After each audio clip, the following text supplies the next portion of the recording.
Ndagusuhuje inshuti mukundwa, amahoro ya Kristo abe kuri wowe. Dukomeje kwiga igitabo ubutumwa ku basore, tugeze ku cyigisho cy'ijana na mirongo itanu na kabiri, gushyingiranwa imburagihe. Abahungu n'abakobwa bashyingiranwa urukundo rwabo rutari rwakura, ibitekerezo bitaragimbuka, amarangamutima yabo atarakomera kandi ngo agere ku rwego rwo hejuru, maze bakagirana amasezerano n'indahiro by'indashyikirwa, bashyingiranwa babitewe gusa no gutwarwa n'amarangamutima y'ingimbi n'abangavu. Akaga kari mu gushyingiranwa bakiri bato. Gushyingiranwa kubayeho mu bwana kwagiye akenshi kubyara imibanire itarangwamo n'umunezero cyangwa se hakabaho gutandukana gukojeje isoni. Kubana kwa babiri gukozwe bakiri bato kandi n'ababyeyi batabyemeye ni gake cyane kwagiye kuzana umunezero. Urukundo rwo mu buto rukwiriye gukumirwa kugeza ubwo igihe kizagera maze imyaka y'ubukure n'ubunararibonye bihagije bikazatuma kubana kwabo kuba kubitse ndetse kubahitse kandi gukomeye ku buryo nta cyapfa kubatandukanya. Abatazifatanya bazajya mu kaga ko kubaho igihe kirekire nta munezero bafite. Umuhungu utarageza ku myaka 20 aba afite ibitekerezo nkene ku muntu wo ku kigero cye agomba kumubera inshuti magara bazabana mu buzima bwose. Igihe intekerezo zabo ziba zimeze ndetse zimaze gukura kurushaho, bibona maze kwihuza ubwabo ngo babane mu nzira z'ubuzima bwabo bwose kandi ahari batarigeze batekereza ku byo kunezezanya.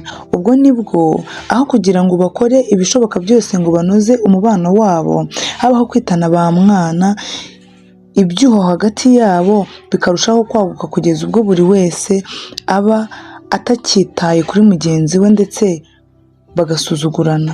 Kuri bo ijambo umuryango nta kintu cyera bawubonamo. Umwuka w'umuryango wabo wanduzwa n'amagambo atarangwamo urukundo ndetse no gushihurana. Ndagusuhuje inshuti mukundwa, amahoro ya Kristo abe kuri wowe. Dukomeje kwiga igitabo ubutumwa ku basore, tugeze ku cyigisho cy'ijana na mirongo itanu na gatatu, gushyingiranwa kurimo ubwenge no kubupfapfa. Gushyingiranwa imburagihe ni isoko y'ibibi byinshi cyane biriho muri iki gihe. Imbaraga z'umubiri ndetse n'iz'ubwenge ntizikomezwa kandi ngo zitezwe imbere no gushyingiranwa gukozwe n'abantu bakiri bato cyane. Ku bijyanye n'iyi ngingo usanga abantu bakoresha inyurabwenge ku rwego ruto cyane.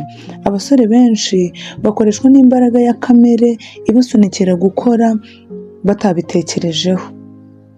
Iyi ntambwe ibazanira ibyiza bikomeye cyangwa se ikabazanira ibibi, bikaba byababera umugisha mu buzima bwabo bwose cyangwa se bikababera umuvumo. Usanga akenshi bayitera bahubutse bakoreshejwe n'amarangamutima. Benshi ntibatega amatwi inyurabwenge yabo cyangwa ngo bumvire amabwiriza ashingiye ku myumvire ya gikristo. Muri iki gihe isi yuzuye amakuba n'ibyaha kandi ni bimwe mu ngaruka z'uko abantu bashyingiranwa badahuje. Akenshi usanga batwarwa amezi make cyane kugira ngo umugabo n'umugore babone ko badashobora guhuza, bityo ingaruka ikaba iyo kutumvikana, kudashyira mu mirimo ndetse no kudashyira hamwe, kandi ariho hagombye kurangwa n'urukundo no guhuza imbaraga mvajuru. Kubwo kutumvikana ku ngingo z'agaciro gake, umwuka wo gusharira ugenda ukura. Kutumvikana kweruye n'intonganya bizana umubabaro ukomeye bitavugwa mu muryango, bityo bigatandukanya abagombye kuba bomatanijwe n'umurunga w'urukundo. Uko niko abantu ibihumbi byinshi bagiye bigerezaho, haba mu bugingo bwabo no ku mubiri binyuze mu gushyingiranwa mu bupfapfa, kandi bakaba baroramye mu nzira igana irimbukiro.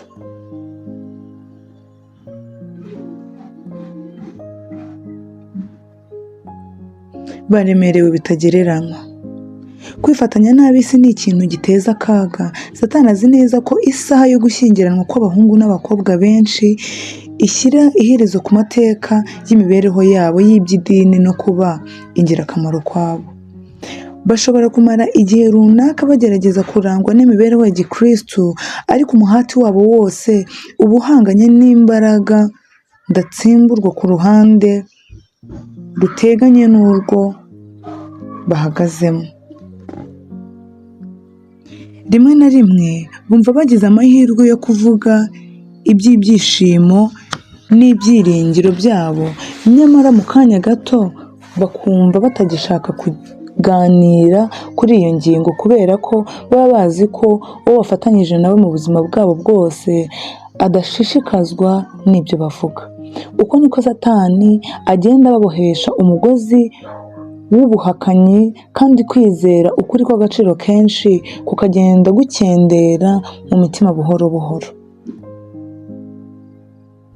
Kuzirikira abasore mu cyaha ni gahunda ya Satani yateguye neza, kuko iyo bimeze bityo aba azi neza ko yifatiye umuntu. Umwanzi w'abantu yuzuye urwango rukomeye, yanga umuhati wose wakoreshwa kugira ngo abasore bagendere mu cyerekezo gitunganye. Yanga ikintu cyose cyatanga imyumvire itunganye ku byerekeye Imana na Kristo. Imbaraga ze azikoresha arwanya iby'umwihariko abari mu myanya myiza yo kuba bakwakira umucyo uturuka mu ijuru, kuko azi neza ko intambwe iyo ari yo yose batera bagana mu guhuzwa n'Imana izabaha imbaraga zo gutsinda ibishuko bye. Yitwara nka marayika w'umucyo, agasanga abasore yitwaje ibishuko bye bireshya, kandi akenshi agera ku ntego ye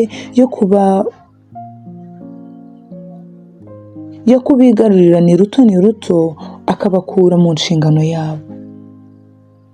Kwifatanya gukwiriye. Abasore bagenda binjira mu matsinda ya bagenzi babo bashobora gutuma uku kwifatanya kwabo kuba umugisha cyangwa umuvumo. Bashobora guhurirana n'imico y'ubwenge bagakomezanya, kandi buri wese akaba ari undi akamubera umugisha. Bakarushaho kunoza imyitwarire, imyifato n'ubumenyi. Iyo bitabaye bityo baba babasha kugaragariza imbaraga ibaca intege gusa, maze bagata ibyishimo n'ibyiringiro kubwo kwemera kuba abantu batagira icyo bitaho n'abatiringirwa. Gushyingiranwa huti. Satani ahora akora ubudacogora kugira ngo atere abasore bataraca akenge kwihutira gushyingiranwa. Nyamara ni gake cyane twishimira ugushyingiranwa kubaho muri iki gihe. Igihe kamere yera yo gushyingiranwa ndetse n'ibyo gusaba byumvikanye, uko gushyingiranwa kunezeza ijuru, bityo umusaruro uzaba umunezero ku bashyingiranywe bombi, kandi Imana nayo izahabwa ikuzo. Iyobokamana nyakuri rizahura n'intekerezo rikazigeza ku mwanya wo hejuru, rikanoza ibishimisha umuntu, rikeza imitekerereze ye, kandi rigatuma nyiraryo agira ubutungane n'imbaraga zihindura ibitangwa n'ijuru.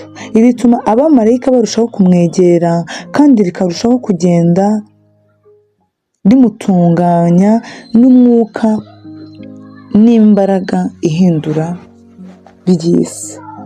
Satani arehereza abantu gushyingiranwa. Satani akora ubudacogora ngo arehereze abantu badakwiranye rwose gufatanyirizwa hamwe inyungu zabo. Yishimira cyane gukora uyu murimo, kuko ku bwawo ashobora guteza umuryango wa muntu umubabaro ukomeye n'akaga kurusha uko yabigezeho akoresheje ubucakura bwe mu bundi buryo.